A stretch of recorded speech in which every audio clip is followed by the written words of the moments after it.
ఇక మళ్ళీ చేసేదా పోయేదని అనుకుంటే అలాంటి అలాంటివి లేదు. ఏ విధంగా ముందు మనం ఆలోచించి రాబోయే రోజుల్లో మనం అందరం కూడా ఒక అన్నదమ్ములాగా దీన్ని ఏ విధంగా ముందు తీసుకోవాలని ఆలోచించాలి. ముందు కదా నేను కూడా పెద్దలతో మాట్లాడడం జరుగుతుంది.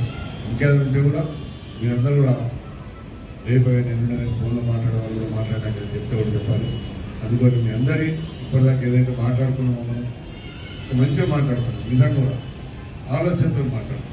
ఏ ఉల్లాసం టీడీపీలోకి వెళ్ళి టీఆర్ఎస్లో పోయినప్పుడు ఇక్కడ కార్యకర్తలు జరుగుతుంది. అప్పుడు మండలికి ఒక 10 మంది 5 మంది ఉన్నారు. వాళ్ళందరూ విడుచుకొని అడ్జస్ట్ చేసుకుంటారు. ఇక్కడ కొంచెం ఇబ్బంది ఉంటుంది. మీరు అందరికీ ఇబ్బంది ఉంటుంది. ఇబ్బంది ఉందన్నారు తమ్ముడు అందరూ కన్ఫర్మ్ చేసుకుంటే డెవలప్ చేసుకుంటారు. ఇప్పుడు మన సైన్యం లేకపోతే అవతల సైన్యం కూడా అంతే ఉంది. ఇబ్బంది లేదు మీరు అన్నట్టు. అలాంటి ఇబ్బంది కాకుండా చూసి బాధ్యత తీసుకుంటాం.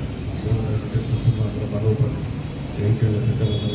మాట్లాడుకుని ఏ విధంగా ఎందుకంటే ఎప్పుడే కానీ తొందరపడే అవసరం నాకు లేదు, మీకు లేదు. చాలా నిన్న నుంచి చాలా అంటే చాలా నేను కూడా పోయించిన తర్వాత నా రాత్రి 12 కూడా వండనీయలేదు అనుకున్నాను. కానీ ఉంటే ఎవరు బాధలు వాళ్ళకు ఉంటాయి. మా నాయకుడు పోతే మా గతి ఏంటనే ఉంటుంది. నిజంగా కూడా కాంగ్రెస్లో మీకు తెలుసు.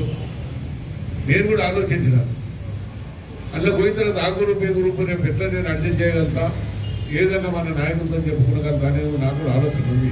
ఏదైనా కాదు అందులో పోయినాక రేపు ఎంపీటీసీ ఆడితే వాళ్ళు ఎంపీటీసీ ఆడతారు. అడవ జడ్పీటీసీ ఒకటే ఉంది. ఇద్దరు పంచాయతీ ఆలోచన పోయింది. ఒక కార్పొరేట్లో అంటే ఇద్దరు పంచాలు ఇద్దరు పంచాలు. ఇవన్నీ కూడా నేను ఆలోచన అంత ఈజీగా ఏదో మనం మాటించడం అయిపోయిందని కాదు. అంత ఈజీగా కూడా మన కార్యకర్తలు మన నాయకులు మనం కాపాడుకునే బాధ్యత మనకు. 5 ఏళ్ళకు ఆశ ఉంటుంది. ఊరికి నేను లీడర్ కావాలి, ఎవరికి అవకాశం దొరికితే మనోడు మన పార్టీ అనేది అనేది ఆశ ఉంటుంది.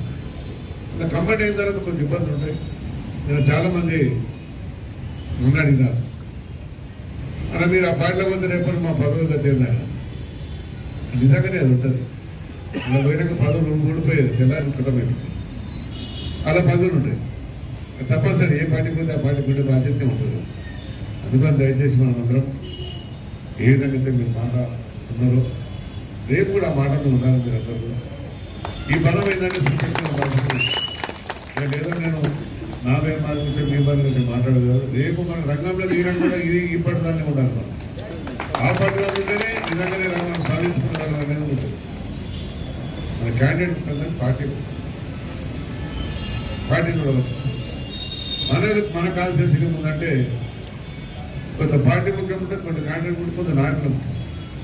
మీ అందరి బలాలతో నేను 4 మాటలు గెలవడం జరిగింది. ఒక్కపారి కాదు, 4 మాటలు ఏదో కూడా మంచి మెజార్టీతో గెలిచినాం. అదేదో ఆశలు గెలవదే, మనం మంచి మెజార్టీతో గెలిచినాం. అందుకని ఈరోజు ఎప్పుడైనా కానీ ఏ నాయకుడు ఆలోచిస్తారు. నేనే చాలామంది మాట్లాడితే కూడా నేను వాళ్ళకి సమానంగా చెప్పడం జరిగింది. ఏదైనా మా నాయకుడు కార్యకర్తల గురించి ఆలోచిస్తాం అని చెప్పినాం. నేను కూడా ఆలోచిస్తా, ఏం చేయాలని ఆలోచించుకొని అన్నమీతో నిర్ణయం తీసుకొని మనకు ముందుకు అవసరం ఉండదు. నేను అనుకుంటాను ఇంచుమించు మీరు అందరూ అనుకున్నట్టుగానే జరుగుతాయి.